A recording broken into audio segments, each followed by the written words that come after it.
അസ്സലാത്തു വസ്സലാമു അലൈക യാ സയ്യിദി യാ റസൂലല്ലാഹ് സല്ലല്ലാഹു അലൈഹി വസല്ലം. മുഹിബീങ്ങളെ, സുന്നത്ത് നിസ്കാരങ്ങളിൽ വളരെ പ്രധാനപ്പെട്ട ഒരു സുന്നത്ത് നിസ്കാരമാണല്ലോ തഹജ്ജുദ് നിസ്കാരം എന്നത്. തഹജ്ജുദ് നിസ്കരിക്കുന്നവർക്ക് ലഭിക്കുന്ന 5 ഗുണങ്ങളെ സംബന്ധിച്ചാണ് ഇൻഷാ അല്ലാഹ് ഇന്ന് ഞാൻ ഈ വീഡിയോയിലൂടെ പറയാൻ പോകുന്നത്. അതിനു മുന്നേ തന്നെ എൻ്റെ വീഡിയോ ഇഷ്ടപ്പെടുവാണെങ്കിൽ ലൈക്ക് ചെയ്യാനും സബ്സ്ക്രൈബ് ചെയ്യാനും മറക്കരുത് ഇൻഷാ അല്ലാഹ്. റസൂലുള്ളാഹി സ്വല്ലല്ലാഹു അലൈഹി വസല്ലമ തങ്ങൾ 5 നേട്ടങ്ങളും നമുക്ക് വിശദീകരിച്ച് തന്നിട്ടുണ്ട്. തഹജ്ജുദ് നിസ്കാരം എന്നത് മുൻഗാമികളായ സ്വാലിഹീങ്ങളിൽ പെട്ടതാണ്. അവർ നിത്യമാക്കിയിരുന്ന ഇബാദത്താണ് തഹജ്ജുദ് നിസ്കാരം. അപ്പോൾ തഹജ്ജുദ് നിസ്കരിക്കുന്ന ആൾക്ക് സ്വാലിഹീങ്ങൾ ഉൾപ്പെടാൻ കഴിയും എന്നതാണ് ഇതിലൂടെ നാം മനസ്സിലാക്കേണ്ടത്. ഒന്നാമത്തെ നേട്ടവും അതാണ്. സ്വാലിഹീങ്ങളുടെ കൂട്ടത്തിൽ അള്ളാഹു ഉൾപ്പെടുത്തും. അത് വലിയൊരു നേട്ടമാണ്.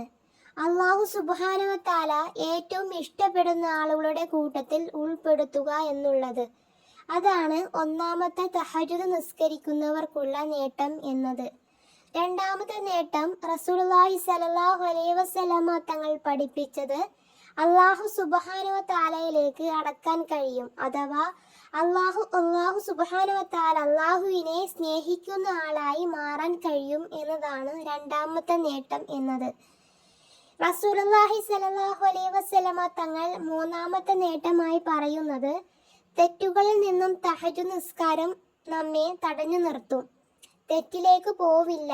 ഏത് തെറ്റ് ചെയ്യാൻ പോകുമ്പോഴും തഹജ്ജുദ് നിസ്കരിക്കുന്ന ആളാണെങ്കിൽ അതിൽ നിന്നും മാറി നല്ല വഴിയിലൂടെ പോവാൻ കഴിയും എന്നതാണ് തഹജ്ജുദ് നിസ്കരിക്കുന്നവർക്ക് ലഭിക്കുന്ന മൂന്നാമത്തെ നേട്ടം എന്നത്.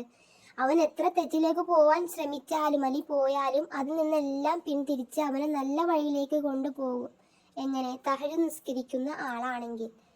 നാലാമത്തെ നേട്ടം റസൂലുള്ളാഹി സ്വല്ലല്ലാഹു അലൈഹി വസല്ലമ തങ്ങൾ പറയുന്നത് നമ്മുടെ ചെറുദോഷങ്ങൾ പുറക്കപ്പെടും. ചെറുദോഷങ്ങളൊക്കെ അല്ലാഹു സുബ്ഹാനഹു വ തആല തഹജ്ജുദ് നിസ്കാരം കൊണ്ട് പുറത്തു തരും, മായ്ച്ചു കളയും എന്നതാണ്. അവസാനമായിട്ട് മുത്തനബി സല്ലല്ലാഹു അലൈഹി വസല്ലമ തങ്ങൾ പറയുന്നുണ്ട്, അഥവാ അഞ്ചാമത്തെ നേട്ടമായി പറയുന്നുണ്ട്, രോഗങ്ങളെ തൊട്ടും ശരീരത്തിനെ തടഞ്ഞു വെക്കും. അല്ലെങ്കിൽ ശരീരത്തിൽ രോഗങ്ങൾ ഉണ്ടാവുകയില്ല.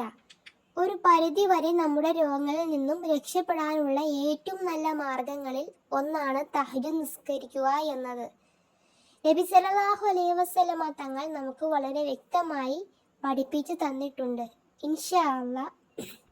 അപ്പോൾ ഈ 5 ഗുണങ്ങൾ നമുക്ക് ലഭിക്കണമെങ്കിൽ നാം എന്ത് ചെയ്യണം? നിത്യമായി ഏറ്റവും കുറഞ്ഞ് 2 റക്അത്ത് തഹജ്ജുദ് നിസ്കരിക്കുക എന്നതാണ്. ഇൻഷാ അല്ലാഹ്. അല്ലാഹു സുബ്ഹാനഹു വ തആല മരണം വരെ നമുക്ക് തഹജ്ജുദ് നിസ്കരിക്കുവാനുള്ള തൗഫീക്ക് നൽകി അനുഗ്രഹിക്കട്ടെ. നല്ല നല്ല അറിവുകൾ കേൾക്കുവാനും അത് ജീവിതത്തിൽ പകർത്തുവാനും ഒക്കെ അല്ലാഹു സുബ്ഹാനഹു വ തആല തൗഫീക്ക് നൽകി അനുഗ്രഹിക്കട്ടെ. ആമീൻ ആമീൻ യാ റബ്ബൽ ആലമീൻ. ഇൻഷാ അല്ലാഹ്. ദുആ വസിയത്തോടെ.